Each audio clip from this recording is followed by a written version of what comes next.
Hello, everyone. I'm Melissa Davis with Alcohol Beverage Services. I'm the Senior Marketing Officer, so super excited to see your faces this evening. We started a virtual seminar series, I want to say middle of April. So it's been a couple months now, and this is the last session that we're going to have tonight in sort of, I'll call it the summer series. We're going to take a little summer vacation until fall and come back then with some more content, spirits and wine focused. So really excited, very excited about the partnership with Jackson Family Wines tonight. Liz Kitterman oversees the market here in the Mid-Atlantic, and so she's been gracious enough to bring us some great Chardonnay content. So I want to turn it over to Liz to do some introductions. Thank you so much, Melissa. We are excited to be here. I've covered the Mid-Atlantic territory, specifically Montgomery County, for 20 years. And as you all know, Jackson Family Wines is a large portfolio of beautiful estates. And out of those beautiful estates comes some amazing Chardonnays. So we are lucky enough to have our Master of Wine, one of few in the country, Master of Wine, and Education Director for Jackson Family Wines, Mollie Battenhouse. And she's going to take us through a few amazing Chardonnays from our portfolio. We're going to compare it to a Burgundy and have a great time tonight for your Thursday happy hour with Chardonnay. So without further ado, Mollie Battenhouse. Hello, everybody. So thank you for coming tonight, although you didn't really go anywhere. So thanks for joining me. I've got a little presentation to share with you. I don't want this to be too formal, so please make sure, raise your hand, ask questions in the chat box if you have any. And if you want me to skip some parts, you can let me know that too. But I think it should be fun and should be interesting. I know just this past couple of weeks I've been working on a project with one of my fellow educators, Larry O'Brien, who's a master sommelier in Ohio, and we've been delving into the global Chardonnay. So every day we've been tasting and really tasting 4 different Chardonnays, and it's so incredibly interesting to me how different this grape can present itself. So I hope that you get excited by it too. So without further ado, I'll go ahead and share my screen with you. And then this will be available on the Facebook page or on the website as well. I should be with the presentation later if you want to go back and watch it again and again and again. Just kidding. So we're going to be looking at a little bit of Old World and New World Chardonnay. And really specifically here, we're going to be looking at California and then at France. So we won't be looking at everything. However, I think that we'll be able to talk about styles of Chardonnay that exist throughout the world. So we'll be touching on pretty much everything. So just a little bit about the grape in and of itself. I love pictures sometimes as opposed to words on my PowerPoint. So I love that this one here, shows, Chardonnay can be known by other names. And in France, it's often known by the name of where it comes from. So the last one that we're going to have tonight is a Bourgogne Chardonnay. Bourgogne is Burgundy, and that's where it comes from. That's the region in France. So white Burgundy is a synonym basically for Chardonnay. That particular bottle, I think, says Chardonnay right on the label, and that's actually kind of a newer thing for Burgundy producers to do that. Chablis is another region that is very, very famous for 100% Chardonnay white wines, and here they tend to be very, very crisp and tend to have less oak. They're really lovely. $34 is the average price of a bottle of Chardonnay. You can certainly find them for way, way less and way, way more, but $34 you can get your hands on a really good bottle. I like that they show you here the type of glass to pour it in, and it's like a bowl, something that's generous enough that it can open up, but that has this little bit of a smaller top so it concentrates the aromas at the top. But pretty much any old glass will do, especially if you're out at a picnic. I'll drink it out of a plastic cup if that's what need be. Some flavors at the bottom, which we'll cover again, and we'll talk about where it comes from. And if you can see the map over there, I don't know if on your screen you see pictures all over the side, but they have France there, and they have California, and then Oregon, which I think is interesting that that's the 3rd place, and then Chile. All right. So flavors of Chardonnay, I said we would go over this again. Chardonnay grows all over the world, and you'll see that in a map in just a moment, I think. And it really does change flavor depending on the climate where it grows. So in the coolest climates, and here would be places like Champagne and Chablis, maybe even some parts of the Sonoma coast where it gets really cool, the flavors tend to be more in that yellow and green kind of spectrum of lemon and green apple, maybe white peach. And as you start getting riper and warmer climate, you get to some more melon and cantaloupe and green melon and peach flavors, and then even tropical flavors when it gets warmer. So you should see actually in the wines that we're tasting today, I mean, if you'd like, go ahead and crack open that Avant Chardonnay and get some in your glass, because that's the first one we're going to get to, and see what flavors you can find in there. There's usually in any white wine a little bit of citrus, a little bit of orchard fruit, and usually that's it, citrus and orchard. There's always that in every wine. So always some type of apple, some type of lemon, and usually some type of like pear. And then adding on to that where it gets warmer, some of those more melon and peach and mango and pineapple flavors. So that would be the warm climate. But there's always some sort of citrus and always some sort of tree fruit in the wine. Now, another thing that I really, really love about Chardonnay is that it is a kind of a naked grape. It can be a little bit neutral in and of itself. I mean, it has all these lovely flavors of lemon, apple, pear, you know, it can be tangerine, it can be pineapple. But it's really not like something like a Gewürztraminer or like Muscat that can really just stand, I mean, it can stand on its own, but it tends to be neutral. I guess that's what I'm saying, sort of a blank canvas. So it really plays up where it's grown, hence the way that flavor changes with climate. It also changes with the soil types, changes with proximity to a body of water. But then the winemaker's stamp on the wine too, so it's a blank canvas for the winemaker, as well as it is for the vineyard or the viticulturalist, it is for the winemaker. And here are some of the tools the winemaker can use. Sparkling wine, I guess, is one of them down at the bottom. That's a completely different winemaking technique, but is certainly one that is very valid for Chardonnay. And it is lovely in the summertime, I should say. But skin contact, this is how red wines get their color when you mix the juice and the skins together. You do this sometimes with white wines, and this helps to sort of amplify the flavor of the wine and also to give it a little texture. Whether you're going to use older oak or newer oak, older oak imparts less flavor or maybe no flavor, and new oak will impart much more flavor of vanilla and spice. The lees aging. So lees are the leftover yeasts after the wine is made. After the initial alcoholic fermentation where the yeasts eat the grape sugars, they kind of fall to the bottom of the vat.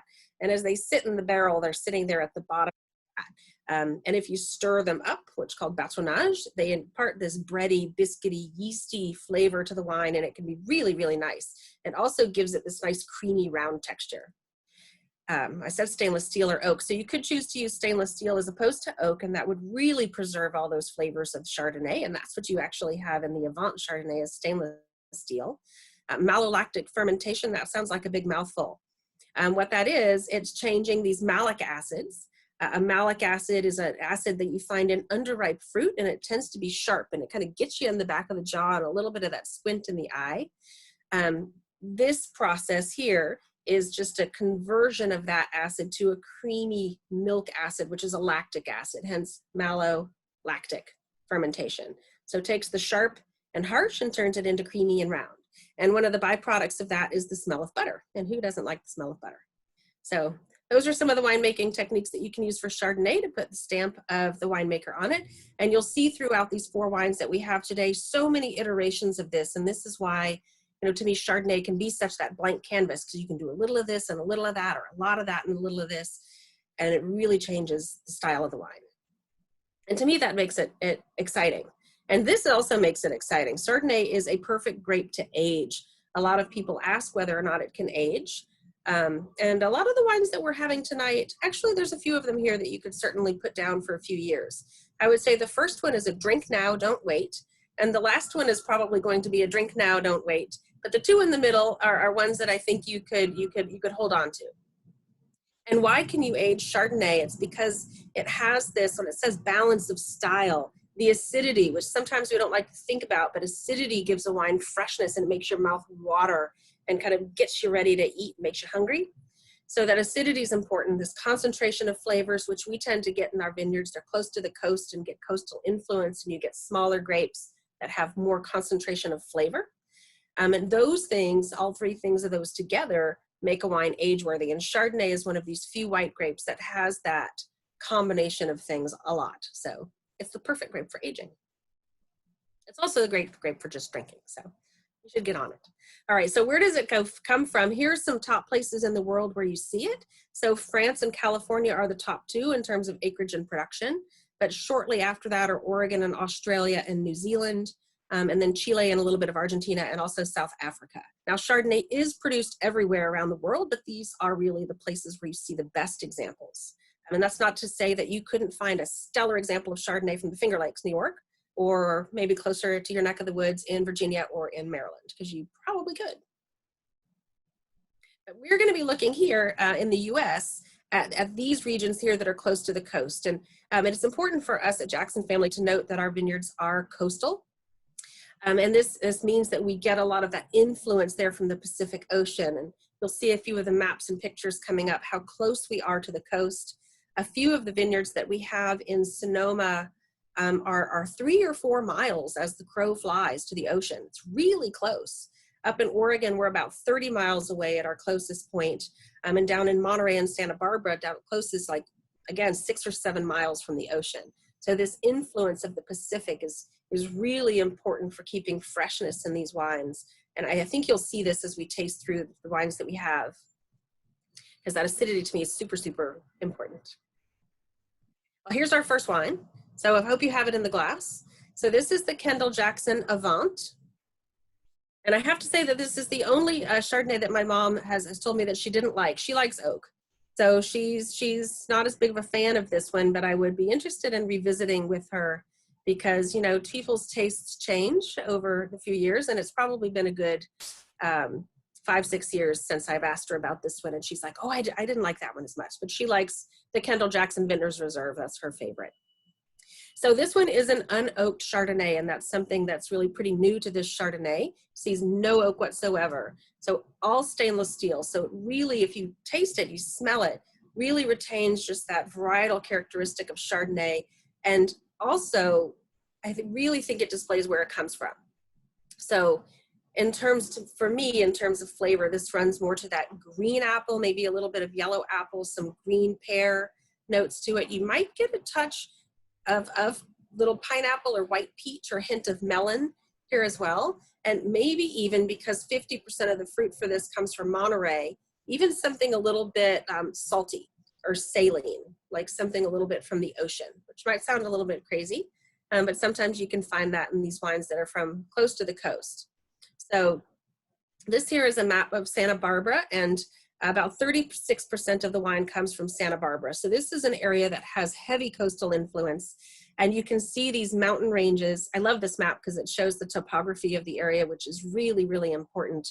And here in this area, the way that those mountains are sideways, this is the only place you find this in North America. It's a geographical or topographical anomaly, I guess. Geological, that's the word I wanted, geological anomaly. And because those ocean, or the mountain ranges are sideways, it really sucks in that ocean air, and it's cold. The Pacific is cold. We live on the Atlantic. It's warm, it's humid. Over there, it's much colder. So that's really important for retaining that acid. And that acid, again, is that refreshment factor, and it's the thing in wine that makes it pair so well with food. So you want acid in your wine. So as I said, 36% of it comes from here, and we have some vineyards in the Santa Maria Valley as well as down in the Santa Rita Hills and in the Los Alamos area that's just in the middle. All of these areas have a very, very long growing season, so grapes there can get nice and ripe, but because of all of that ocean influence, they stay really fresh. So you can develop some tropical flavors here, but also with really crisp acidity. And then next, well, here's a picture of some lovely vineyards that we have in Santa Barbara. So this is our part of our Cambria vineyards there, which are up on a bench about 400 feet up off of an old riverbed. And it's an old marine sedimentary soils, which you see there on the right-hand side. Very, very poor soils with lots of old fossils and decomposed seashells in it that are just really, really great for Chardonnay. Similar kind of soils that you find in Burgundy. And then Monterey, 50% of the fruit is coming from this Monterey area. And here, you get even heavier oceanic influence. So what you see there off the coast is the Blue Grand Canyon. And that at Grand Canyon off the coast is twice as deep as the Grand Canyon that's on dry land. And that really brings that coldness of the Pacific all the way up to the Monterey Bay. I mean, it's pretty deep all the way up to the Monterey Bay. There's actually a sonar station just off the bay. That's pretty cool. So this to me brings that green apple, brings that lemon, that fresh lemon juice, lemon skin, and almost this steely sort of mineral note to this wine. That's really what Monterey brings. We call it the refrigerated sunshine. Whereas more of Santa Barbara, we get fruit from the sun, freshness from the sea. Here it's all about refrigerated sunshine. It's cooler here, and the growing season isn't quite as long. So a lot of freshness from Monterey, and then some Monterey vineyards. So you can see again the fog rolling in. This is looks a little bit flatter, but we're up at some elevation here, but it looks fairly flat. And then the last place this wine comes from, and it's only about 12%, comes from Anderson Valley. And so this is up actually north of Sonoma. And the Anderson Valley is actually quite heavily affected by fog. So if you ever get the chance to go up into that area, and I would say please do, if you get the chance to get up there, and check out the coastline. And if you're walking along the coast, that fog comes in and hangs around until about 1 o'clock in the afternoon, blows off for a little bit, but you are close to the ocean, so you get a lot of breezes. So it's a fairly cool climate area. So really what we did for this Avant Chardonnay was take 3 of the coolest climate areas on the California coastline and bring them together, because we really wanted to highlight that freshness that Chardonnay can bring, and highlight that again by just fermenting this in stainless steel and not adding any wood to it. So there is a little bit of that malolactic. You might get a touch of butter, but not too much, just a little bit.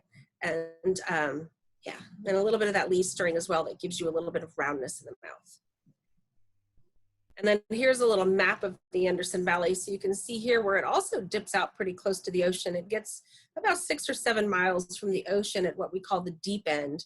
And this is where the land actually starts to dip down and goes back towards the ocean, and it's colder than where you get towards where you see Boonville. And that's actually a better place for Chardonnay, sorry, for Pinot Noir. We do have some Chardonnay vineyards just a little to the south of there in a little place called Yorkville. And the couple of single vineyards that we produce with another one of our wineries. So it's another cool climate area for Chardonnay. And really great for making the stainless steel style. I hope you like it. I can see a few of you. So now if you'd like to pour a little bit of the next wine into your glass, or if you have 4 glasses, that's always a fun way to do it too. I've been doing it that way with my coworker because we've been moving through the glasses and I like to check them back and forth. But if you don't have 4 glasses, 1 is just fine. So here we are in the Napa Valley, and we're going to come to, after this one, we're going to go to the Russian River Valley, which I think maybe is the place that most people think about when they think of California Chardonnay. But before the Russian River Valley became it, the Napa Valley was it for Chardonnay. And it was really it for Cabernet Sauvignon, and it really helped to, I think, to bring Chardonnay to people as well. And the Freemark Abbey is one that's been produced for quite a long time. It was one of the Chardonnays that was actually in the 1976 Judgment of Paris. If you've ever read about that competition between French wines and American wines to see whose was better. And the Freemark Abbey did not win. It was Chateau Montelena Chardonnay that did, but it was an American Chardonnay that won the Chardonnay category, which I thought was pretty cool. Yeah, pretty cool stuff. The Freemark Abbey Cabernet was also in it. And there was a recent recreation of the 76 Judgment with the exact wines. This was in Tokyo. And the Freemark Abbey actually did win that one. How many years later? 30 years later, with the same vintage that was poured originally. So that's kind of cool. Those wines will really stand up. So what do we care about this wine? So this is 100% Chardonnay. I think I have a couple of maps. Here are our winemakers here, Ted Edwards and Christy Melton, both drinking Cabernet in that photo. We'll have to get them to do a little update with some Chardonnay, white wine in their glasses. Here you see in Napa Valley, and one of the things we do at Freemark Abbey is we do some single vineyards there. So it's not that it's not about single vineyards, but our benchmark wines are blends of different vineyards throughout the valley to really highlight everything that the valley has to offer. which is a lot.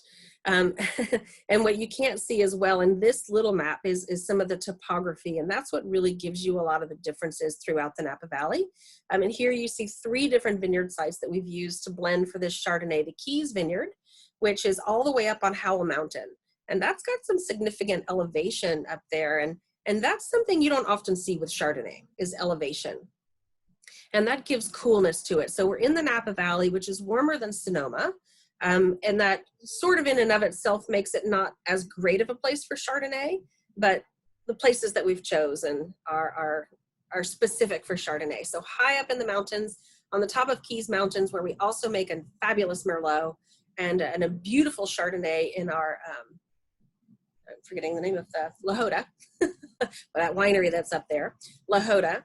It's quite a different price point from the Free Mark Abbey. I'll go ahead and let that one out of the bag, and I think it's only DTC. So, but it has some of the same fruit, which is pretty cool. So this high elevation Howell Mountain fruit that's highly sought after. Rancho Sarco, which you see, it's down in this area called Coombsville, which is a newer sub-AVA of the Napa Valley, and it's sort of tucked up in the back, and it gets a little cooler there where you are down in Coombsville. Tends to produce cooler style Cabernet Sauvignons, and the Chardonnay is planted there again to take advantage of that coolness, some of that gets drawn up through the San Pablo Bay. And as you scoot around the bottom, you see I'm not exactly sure how you pronounce that, if it's Amen or Aman or, oh man, that's good Chardonnay. So maybe we'll call it Amen. That is down in Los Carneros, and that is an area that's known for sparkling wine. Which is cool. It's a cool climate area, so it's great for Chardonnay. If it's great for sparkling wine, it's great for Chardonnay. And you can see that you can't really see my hand curving up to where Coombsville is. You're still taking advantage of a little of that San Pablo Bay draw in of the Pacific air. And as you go up through Napa, it does get warmer, but when we're at Keys, we're at high elevation, so that's moderating that climate. With this Chardonnay, in terms of winemaking, and I don't think I have another. Nope, I don't have another slide on that. This does see some oak. So this is the first one of this quadruplet of wines that has some oak treatment to it. And I think you probably get that on the nose. And what oak lends to this wine is that vanilla, some of that sweet baking spice. But when you are using oak with Chardonnay, just to back up just a second, one of those winemaking things that you do, we ferment the grapes in the oak barrels. So when you ferment it in the oak barrels, it helps to marry those two flavors together. One of the things that I've been looking at with my colleague in terms of these wines is integration of flavors, and that helps to integrate the flavor of the oak in the wine. You know, sometimes people, I know they do to me, I work for a California winery, and sometimes people say, I hate California Chardonnay. It tastes like a stick of wood and a stick of butter put together. And, you know, and that's when the flavors aren't integrated. And when you do barrel ferment like we do here, it does integrate those flavors better together. And I think you'll find that really good Chardonnay makers do ferment in the barrel to achieve that integration. So the flavor of the wood and the flavor of the grape really do really highlight each other. And they should. One should, you know, two great things should make the third greater thing. Synergy, I guess is what it was. Thinking of the Reese's Peanut Butter Cup commercial, and it didn't really come out quite right, but yeah, what are you going to do? So that's the Free Mark Abbey Chardonnay. What else about this? It does see a touch of malolactic fermentation. So that's that slight butteriness, but it's just a little bit of it. It's not the whole portion of the wine. And that might sound crazy, but this is just one grape. So it's coming from 3 vineyards. And at the outset, if like a Chardonnay seems kind of simple, but we have 3 different vineyards that we're pulling from here. And in terms of winemaking, not all of the wine sees new oak. So some of it goes in new, some of it goes in neutral wood. Some of this even sees a little bit of stainless steel. Some of this sees that malolactic fermentation, and some does not. So within this canvas of, you know, seemingly one thing, one grape variety, but all these different like seasoning ingredients, you know, like a chef to blend together at the end to come to just the right thing to make Free Mark Abbey Free Mark Abbey. And there is a particular style to each of our wineries and to each of our winemakers, and this blending of this grape variety from different places and made in different ways just gives them all of these ingredients to create exactly what it is that they want. So that's where the perfect little blank canvas. All right, so I hope you like the free mark. It's a little departure from the Avant. And next we have up, and I don't want to go too fast, but not too slow either, the La Crema. Molly, I was just going to say, since we're kind of halfway, if anybody has any questions, Yes, just please. throw them in that chat. We're certainly open to questions, and Molly can breathe for a second. So don't hesitate to put those questions in. That was a good explanation of the partial malolactic fermentation for free mark, Abby, because that's new for that wine from previous vintages, right? I think it is. Correct.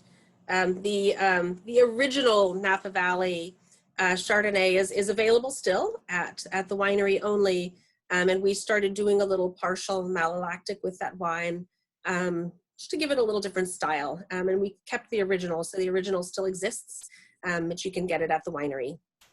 And this Excellent. so slightly softer style that we have out on the market now for the Napa Valley. It's not a huge departure, but it's just a little different. Now the wine that you're going to put in your glass now is quite different. So this wine is about richness. This is the Russian River. And to me, this is quintessential California Chardonnay. This is really what I think of when I think California Chardonnay, and I think this style of wine is what pops up into people's heads. This is the style my mom loves. She's always asking me where she can find great Russian River Chard for under 20. And I keep telling her that either I'll send her samples or she can just, go back to sleep. Have another dream. I know. Sometimes you can get it a little under $20, but the Russian River is known for the highest quality Chardonnay in pretty much in all of America. Certainly in all of California. Yeah, it really is. It's got pedigree, and it's a great place to grow Chardonnay. It's a great place for Pinot Noir and for Zinfandel as well. We've probably explored that at other times, but in terms of Chardonnay, and you can see on this map here, what I love about some of our maps is it shows the topography. And in the Russian River Valley, that's really important. So without boring you too much about the AVAs, there will be some new ones coming, and you can see in this map in the center, there's a little darker pink area called the Green Valley. That has been an AVA on its own. It's never been successful because it's a long name to like Green Valley of the Russian River Valley of California, and nobody really wants to say it or put it on the label. But it's important because it's an area for sparkling wine. And if you can see on the map where it actually says Russian River Valley, if you drive from that spot over to the tip of the Green Valley, it doesn't look very far, and it's not, but it takes about 45 minutes because it's windy, and the temperature drops about 30 degrees. So that is significant. And that is what really we take advantage of in the Russian River Valley. So we have vineyards that are in this warmer center part where you can see it's a little bit more flat. And then we have vineyards that are to the north and all the way over into those hills in the Green Valley. And this doesn't show all of the vineyards that we have, but these are some that we utilize for La Crema. But we have some more that even go further out into those hills and are really marginal. And what I mean by that is there's some years where they really, and we have Pinot Noir planted in some of these same vineyards. Some years the Pinot Noir does not get ripe. Sometimes that's okay for Chardonnay, but it's okay for Pinot. And for Chardonnay, again, that gives you that lift of acid. And from those vineyards that are out towards the coast, we also get this oyster shell saline note. And when you combine that with that richness that we get in the center of the Russian River, you just get this perfect juxtaposition of this richness of tropical fruit with this zingy, like saline lemon juice thing that you can get from the vineyards that are closer to the ocean. And I really love that about the Russian River. So while this is, it's your typical rich, buttery, oaky Chardonnay, it's got these zingy highlights. It's got this rush of acidity to it, and it's got tons of complexity from blending from several different vineyards throughout the Russian River. And again, here utilizing different types of wood. So it's all mostly French oak. I think it might be all 100% French oak here in the Russian River Valley bottling, but using many different types of oak, which gives you lots of complexity. 5, 6, 7 different vineyards here. This does all go through malolactic. It is 100% malolactic. But because you have those different vineyard sources, it doesn't seem overly creamy or overly buttery and overly rich. which I like. It's balanced. So you've got the rich with the zingy, salty. You've got the buttery again with that freshness, that lemon juice, and that kiss of oak in the center. I really love this wine. It is that richer style, but it's one that I know that when we can't this year have our big global sales meeting, but when we do, this is often at the table at the last night at dinner, and I always make sure to grab it. You know, it's just good. Mollie, we do have a question. Okay. Our question from Robert is, what happens to the wine when you age it? This is a good question for Free Abbey and the Russian River from La Crema. But what does aging do for these Chardonnays? So yeah, so it as the Chardonnay ages, that freshness of fruit does change a little bit. The fruit might become slightly more dried, or almost a little bit more baked.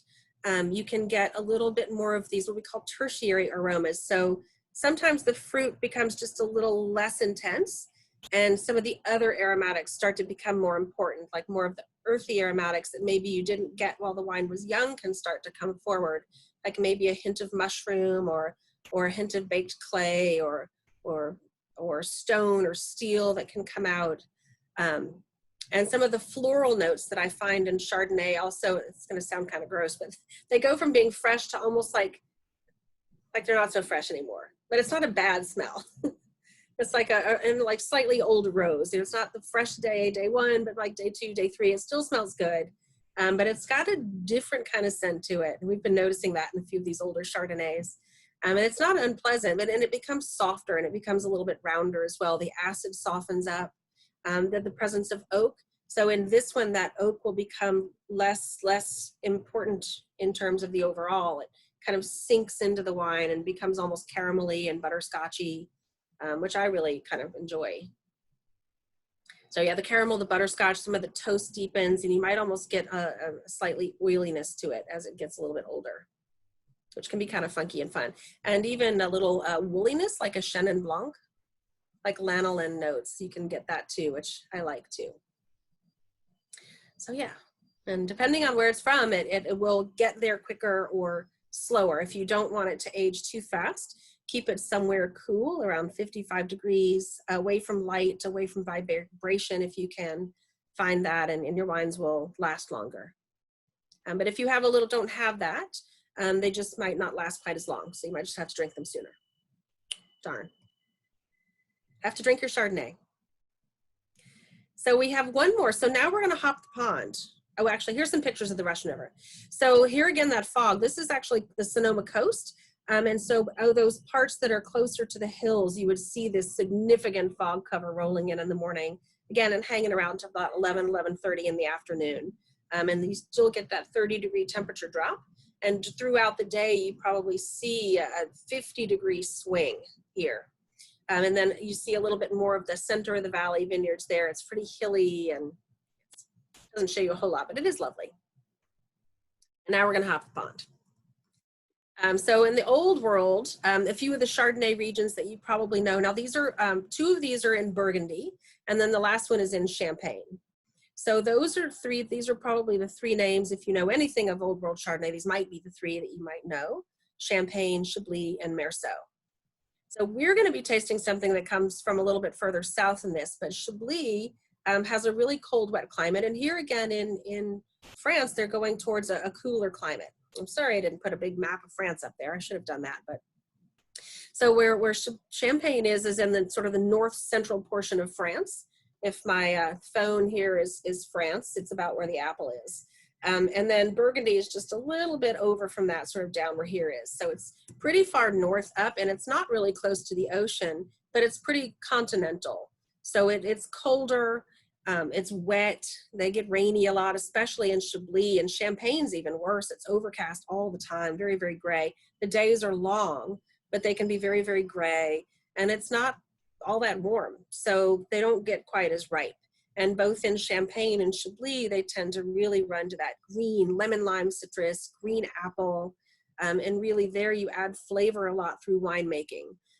A lot of malolactic fermentation and lees stirring, and some oak. You will use some oak there. Now in Meursault, you're moving a little bit further south, and this is a rich style of Chardonnay. So this is our La Crema Russian River area. This would be the Russian River. Oops. Trigger finger. I hit the button too quick. But Meursault would be your Russian River of Burgundy, kind of. They're between Chassagne-Montrachet and Meursault. I think rich, buttery. It's a warmer climate, and here you can get those richer fruit flavors. And you would also see here quite a use of oak. So malolactic fermentation and oak usage, not dissimilar at all to how the Russian River Valley La Crema was made. Very, very similar style of winemaking. And now this is the last wine that you have. So this is the Louis Jadot, the Bourgogne Chardonnay. And here's our winemaker here. I forgot his name, but he studied under Jacques Lardière. So when I actually visited Jadot back in, gosh, it might have been 2006 or 2007, Jacques Lardière was still the winemaker, but this guy has been working with him since about 2003. I think his name is Frederick. And you can see the winery over there on the right. It's pretty modern in terms of France, but they use a lot of oak barrels for fermentation and a lot of stainless steel. So this Chardonnay does see a little bit of oak as well. And where it comes from, here's the map. Okay, here's the map. So there's the map of France at the bottom. And you can see there where Chablis is, which is that top portion there, and then where Burgundy, or that Champagne and Burgundy a little bit down to the south. Here is their viticulturalist, and you can see also their vineyards here. That bottom picture doesn't look a heck of a lot different from the Russian River Valley to me, except there's French dudes in it. We've got some French dudes in the Russian River Valley too. And the viticulturalist in the top, and that soil is a little bit different. That looks more like our soil down in Santa Barbara, but this is in Burgundy. And the vineyards do look a little bit different, just they're a little bit maybe older. But where this wine comes from, if you look down at the south of this map, down in the Mâconnais, that's where this comes from.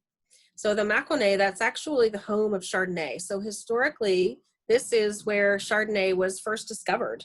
There's actually a town of Chardonnay in the Mâconnais, and that's where this grape was thought to have first originated, which is pretty cool.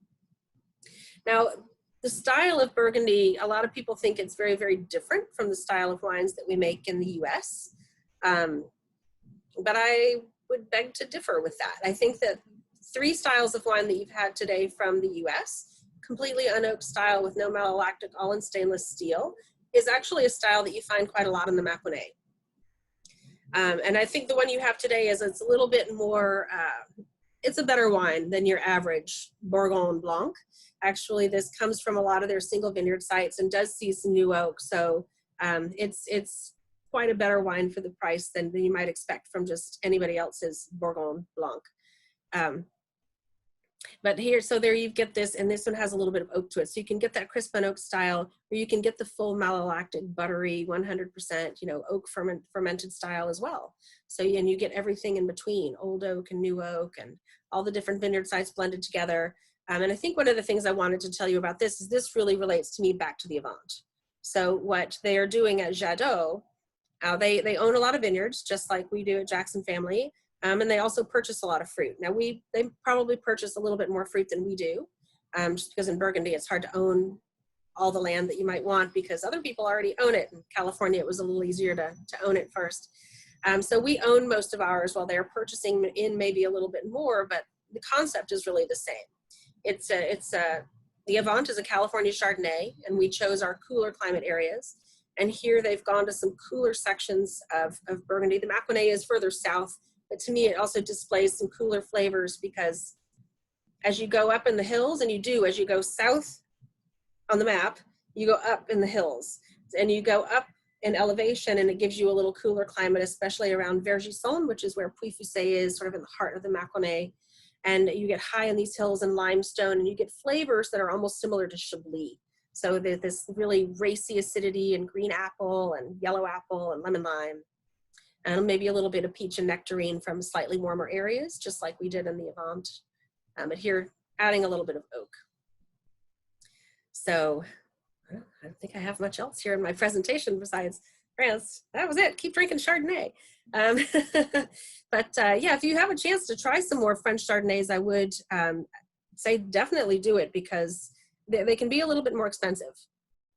for sure. But so can American Chardonnay. Once you start getting really good quality, things just they tend to cost a little bit more. So, wait for, Saturday night, a special dinner, they're on sale. Try some.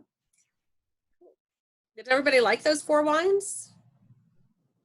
Anybody has any favorites, you can type it in the chat box. And actually, I can stop sharing if you want to. We're a small enough group that if everybody's comfortable, I'm just going to unmute everybody. Okay. If folks have questions, it's probably a little faster and things like that. But oh, perfect. People are unmuting themselves. I love this group. Good. No, but feel free for folks to jump in. I know I do have a question. Definitely hold it till later. It may be a good way to end.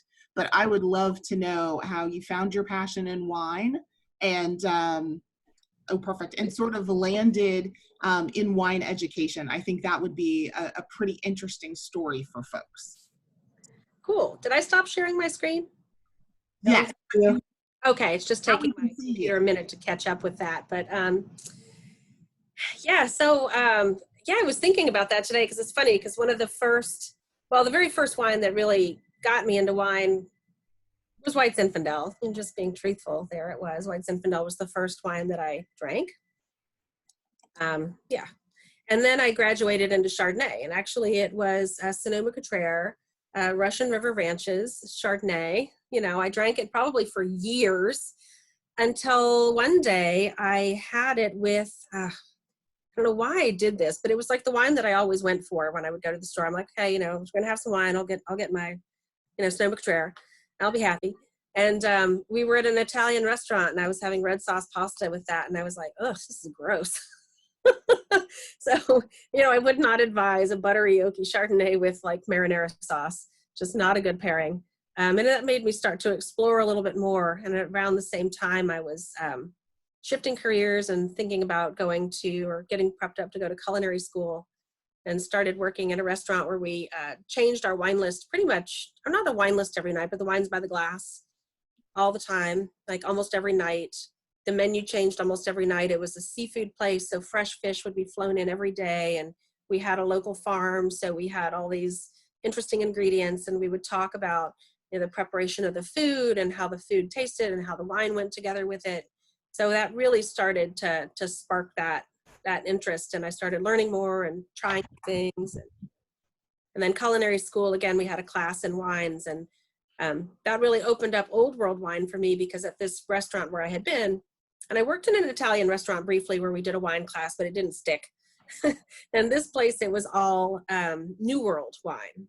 So it was, things that were easy to comprehend. And then when the old world came in, I was like, oh, Burgundy, what's that mean? Chianti, I don't get it. And, finally one day it clicked in my head, oh, I see. If it comes from Chianti, it's going to be that. And it's because it's from that place and it's tradition. Yeah, and then it went, downhill from there. Started working for Joshua Wesson at Bestsellers after I left the kitchens, and he was a really interesting man to work for, very irreverent about wine. He would be like, lip it like a knee high, hook it up to my IV. Just really crazy, but really was fun and made it accessible, so it made you want to try.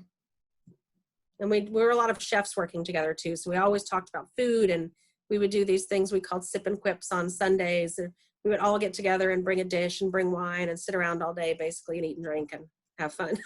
That is awesome. I love it. So questions, anyone, feel free, unmute yourself, ask Mollie questions, feel free to jump in. Did anybody have a favorite today? I know somebody said the Jackson Vintners Reserve Chardonnay is the best for the price. I have to agree. I think my mom would agree as well. We saw a La Crema drinker, delicious, she said, Donna said. I love that La Crema, Russian River. Drinking the Avant, because I kind of get headaches from oaky stuff. So I'm always looking for a good unoaked, and it's very, very tasty. That's good to know. I get headaches from tea, so I wonder if it's a tannin or I don't know what it is, but that's what I assume. Yeah, could be. Oh, well, good. Yeah, there's a lot of good unoaked Chardonnays out there, the Avant, and we have another one called Carmel Road that sees a tiny bit of neutral oak, but it shouldn't be to the degree where it would give you a headache. There's actually a few more that we make that are, and there's I think, a resurgence of that style, and you see more and more California and even Oregon wineries. Oregon's always made an unoaked style. So I just wish the labels would make that clear, because a lot of times the labels don't tell you whether it's oaked or unoaked, and so it would be really helpful if that was something that was on all the labels. I agree. I would say that by and large, when you're in California, you're going to see a touch of oak, and same with Australia or maybe even New Zealand. And if there isn't, it would say, usually, sometimes they really make a note of that it is unoaked or it's naked. Or Yellowtail used to make one called the Tree Free Chardonnay. I don't think it was around for very long, but. Right, but this one was nice because it was really obvious on the label that it was unoaked. Yes. That's new, actually, Carol, for that very reason. We wanted to put it, in large font so that people would know right away, because people do want to know. And it's such a great, crisp flavor. It can be your oyster wine now. Mm-hmm. Oh, agree. We do have one more question. Your mom, Ann Robert, likes an oaky chard. Do young people like unoaked chard more than oaky? I don't know. I think there's a little bit of everything. I've seen a lot of people, and I live in New York, and I do find some people here gravitate towards some of the unoaked. They maybe are in different styles of wine, but then when I go to different places, I find some of the young people that I'm working with, or I'm out training or in a hotel or something, they really gravitate towards an oaky, buttery style. So I think it kind of depends. They like both. And I think a lot of it may have to do with things that you eat and flavors that you're brought up with too. So we have sort of, such a melting pot in the community, and people are liking a lot of different things. I don't think we can say we all have a Coca-Cola palate as much anymore as we kind of used to. Coke is, not that it's fallen out of fashion, but, bottled water and a lot of other things have taken place. So I think the taste for that unoaked style has grown amongst younger people, but that there's still plenty out there that like that buttery, rich style. There was a girl that I used to work with, actually, Morgan, that she used to work down in the market down in Maryland. I just thought of her the other day. She said she was an old woman trapped in a young person's body because she liked, ginger ale and old movies and buttery Chardonnays. So I like both too. And I'll go, it depends on what I'm eating, or, what the day is like, or, if I feel like having something a little richer, or if I want something really zippy and fresh.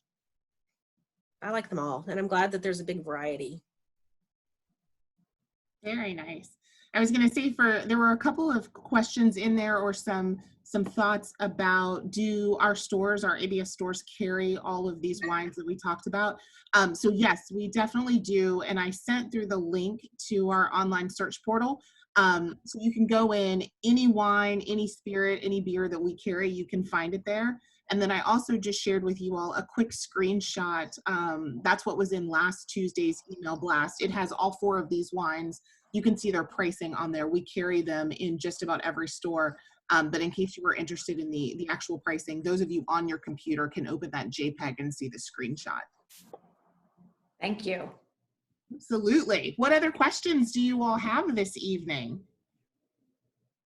I don't have any more questions, but I do want to say thank you to you for setting these workshops up. They've been awesome. I've been on many of them and have learned so much. It's made me want to go to all these places to visit all these wineries and distilleries. And I think that we should have an ABS road trip when COVID-19 is over. I may have to steal your words there, Carol. Feel free. But this has been really, really fun. And Molly, this was a great one. One of the best. Thank you. I would love to take some more from you. Thank you. No, I can't. Thank you. enough, Carol. It's been a lot of fun. I've seen a lot of familiar names and familiar faces with us for a lot of the seminars. I think we've done 10 of these now. So we tried to keep it a little variety, some wines, some spirits. We didn't do any beer this time, but if you all should have gotten an email from me from ADS events. That's what it would have shown up in your inbox. So since we're going to take the summer off, don't hesitate though to reply to that email if you've got brands or categories or things you'd like to learn about as we sort of pick this back up in the fall. Do not hesitate to send your ideas and your thoughts. I'm always open to that. So would love to hear from you guys. Good. So I was going to say, if there are no more questions for Mollie or any Chardonnay questions, wine questions, I just want to thank you guys. Mollie, amazing presentation. I actually feel like transported to California. Liz, thank you so much for your partnership and for bringing this. Thank you. Thank you. It's a pleasure. Everybody. It was really good. A lot of fun. Thanks. Thank you. I don't have a wine glass, so I'm sitting here. We must cheers. I know. Cheers, Mollie. Cheers. Happy weekend. Happy weekend. Thank you all. Bye. Thank you.